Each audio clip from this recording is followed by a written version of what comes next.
Bigfoot, Sasquatch,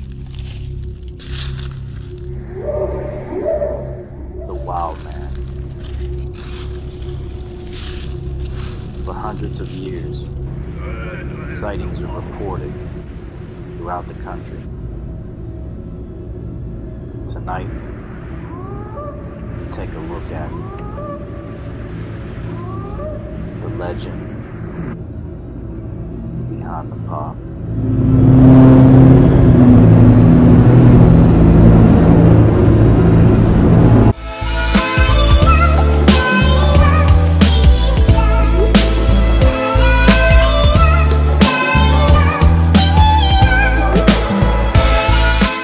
Anyone looking to find Sasquatch may want to start in western Pennsylvania. An online organization tracking the numbers found 95 sightings in Westmoreland County, according to the Patriot News website. A separate study conducted for the Travel Channel's In Search of Monsters looked at data from the Bigfoot Field Researchers Organization.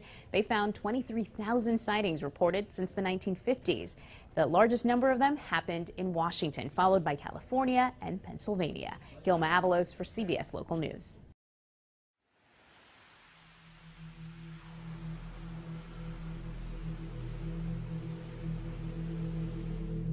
Do you believe in Bigfoot?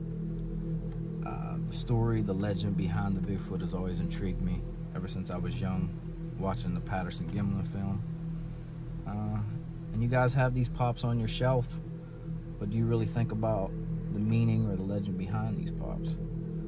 Yeah, he looks cute and cuddly now, but there's been a lot of stories and a lot of, eyewitness accounts that are the contrary to that. I'm gonna take you guys with me to Ohio Powell State Park, where I had some weird shit happen to me, and I'm gonna show you guys, my story.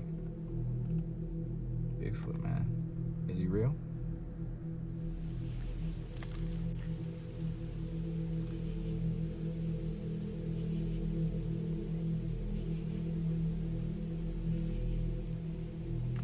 We're here at Ohio Powell State Park, where I found some weird footprints and some weird shit happened to me.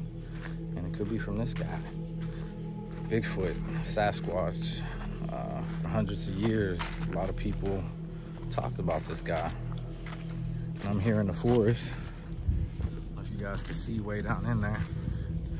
Pretty high elevation right now. We're gonna make our way down to the river. But, yeah, a lot of people claim to see him. Could he be real? That's the question we're gonna find out. This trail's pretty steep. It's a moderate trail.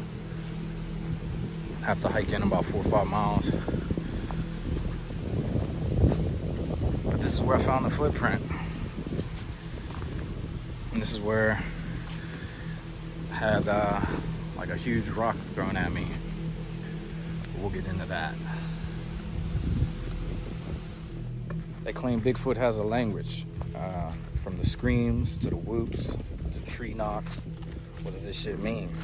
And what's this guy trying to say? Or groups of them, I should say.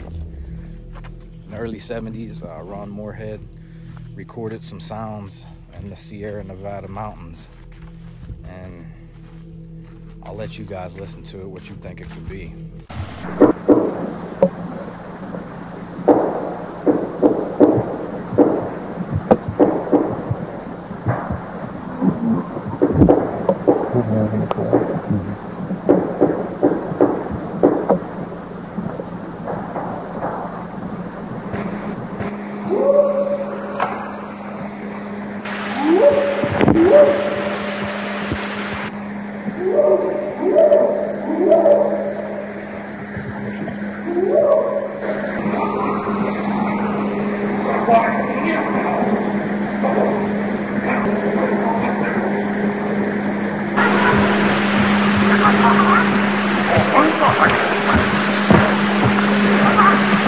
There's 2 of them across the creek at the big rocks.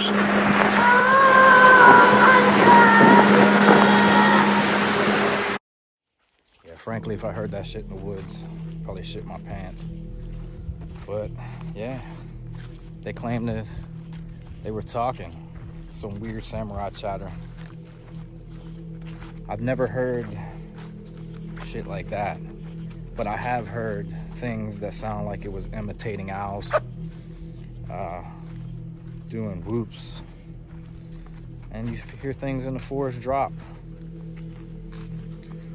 Making our way down the mountain to the river is where me and my uncle found the footprint.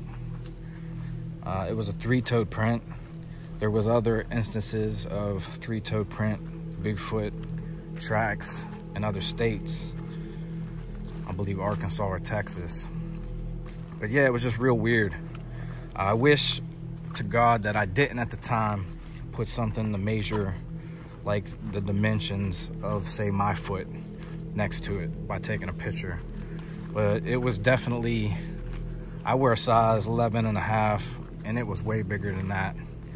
It was probably a good 3-4 inches in width, and I'd say 18 inches long. But it's just strange. What the hell could have made that print? And if it was a hoax, why would it be so far in the woods? All right, let's go over what we know about Bigfoot. Big guy, tall guy, covered in hair, human characteristic face. Some people claim that he looks like an ape. Some look like a gorilla. Some say it looks more like a man, like a Native American man. But I can tell you one thing. He ain't gonna be all cute and cuddly like this boy.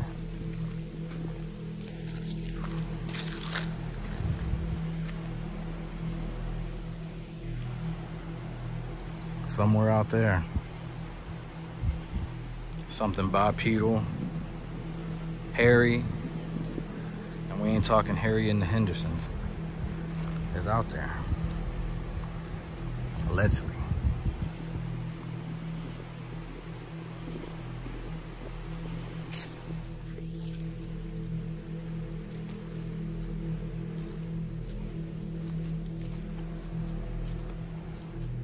This is where it happened. I was with my uncle. We got up early one morning. That's what we usually do. That was our thing. Getting up hiking in the mountains. And we come here, it was probably 7:30, 8 o'clock in the morning, and we found the footprint walking down toward the river. When I first seen it, I just couldn't believe the size of it. I was just like, I looked at him and said, what the hell do you think could have made this? And we seen some other partial prints going down into the forest there, but that was the only best print. It could have rained earlier that morning, and yeah. So we made it down to the river. We hung out for a little while. I rolled up a joint, hung out, just relaxed. That's what we did. That was our thing. Started to get maybe an hour or two later. We started walking east back to the car, and that's when something weird happened. I didn't hear nothing, didn't smell anything, but a giant ass rock, and we're talking basketball size, was thrown over our heads. I seen it in my peripheral vision, hit the water to the right of me. So it come from the left to the right into some thick ass forest there. And we were shocked. We just stopped in our tracks. I couldn't believe it. I was like, what the fuck was that? Like, who could have thrown something that big into the water? And it was loud as hell. I searched the area. I did go up into the woods where I seen the rock fly over my head. I maybe walked in like 20, 30 yards. I didn't see anything. I didn't see anything moving, anybody running away, anything crashing through the woods. The one regret that I didn't do, though, was look above me. There was a bunch of trees there, and Bigfoot are known to climb trees. So there could have been something up in the tree that I didn't look at. So that's my biggest regret on that. I'm not saying it's Bigfoot, but what could throw something that far? Has a lot of cover. I mean, I did go up into the woods, like I said, 20, 30 yards, and I looked over this crest and I didn't see anything. But I didn't look in the trees. And as you can see, it's pretty thick. It was like, it's always like this year round. This mountain laurel stays like this in the wintertime. So I don't know. That was the freakiest shit that ever happened to me. It scared the hell out of me. It didn't scare me enough to be out of the woods, because it's what I love, it's what I love to do. But this guy, if it was him, didn't seem too happy that I was here that day.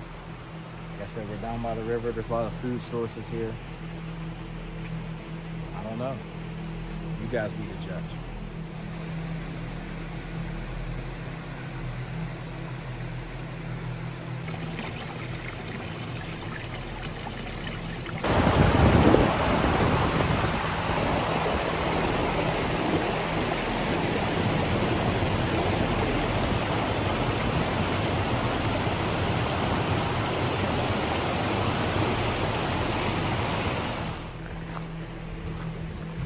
Just like the Patterson-Gimlin film. It happened in the 60s, 1967, I believe. They come up over a bluff. I seen a creature on the other side of a blown down tree.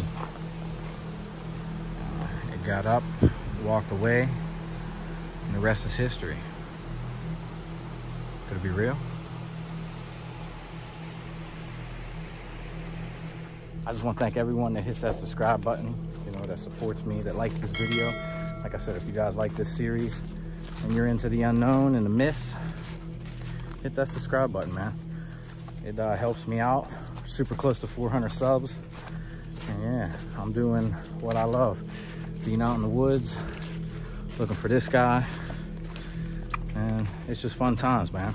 So if you guys are wanting to see some cool shit, some different shit, let me know. Let me know what you guys would like to see myth-wise next, or any pop story, the legend behind. Until next time, guys, you guys stay up.